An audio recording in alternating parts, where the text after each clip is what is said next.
West Ed. And I guess I want to represent the students for a little bit. I have two daughters. Both are very deeply involved with Coyote Point. One is a leader in training, and she's probably there right now as we speak. Who's your daughter?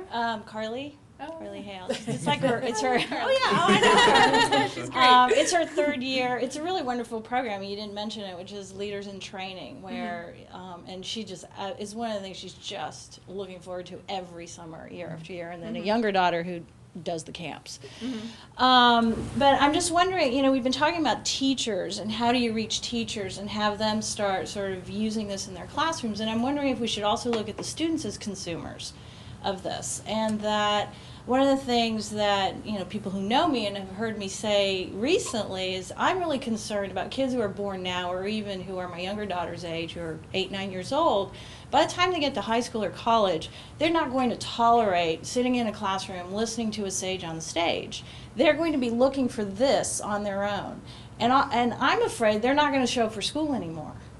So I'm just wondering if, you know, that's not instead of, but another sort of approach is just really reach out to the students and let them know that this is available and have them bring it into the classroom and sort of work with the teachers to figure out how to make, and not in a collaborative way, not in a way that, you know, where the teachers are against the students and vice versa. There's an example in my daughter's school, I don't know, maybe 4 or 5 years ago, where a student brought something to the classroom that she was really concerned about. I guess it was malaria in some country in Africa. I wish I could remember the details. And she really got a whole project organized in the school for kids to sell cookies and do a walkathon to buy mosquito nets and send them over there.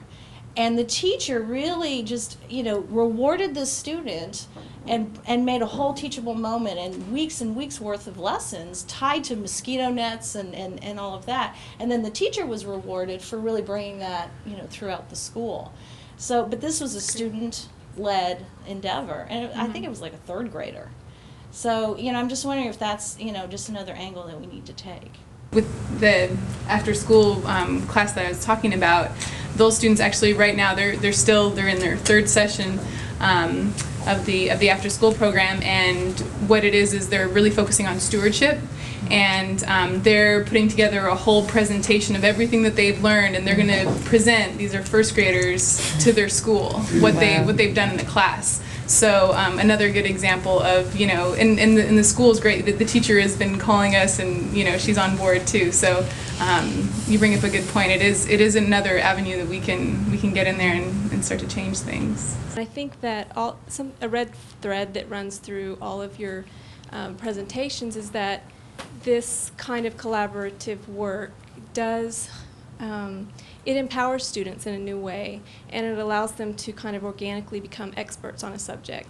And it is a new paradigm for students as well. And although it seems that we would guess that they'd be enthusiastic about these models, I've talked to some teachers in the course of the research that we've done at ISKME who said that it's actually difficult to bring students in to this way of working. And I was just wondering, Sam, if you, in your work with instructors, have you gotten any feedback on that, and are there specific tools that instructors are using?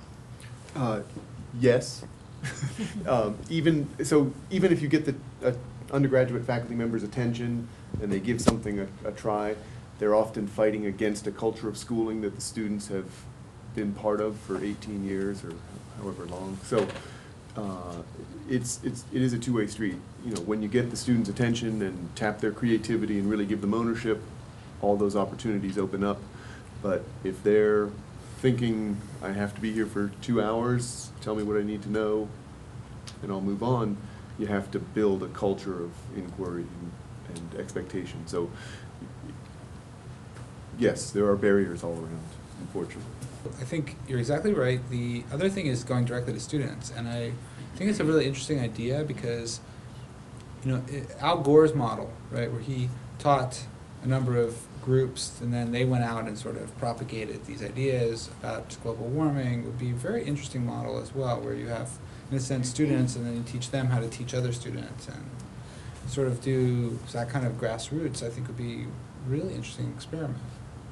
I mean, I'm just thinking about incentives because what do you do to get the incentives for those kids? And it's recognition, it's national. I don't know what else, but I think if there are ways to get them excited, I would love it. I think it's a great idea.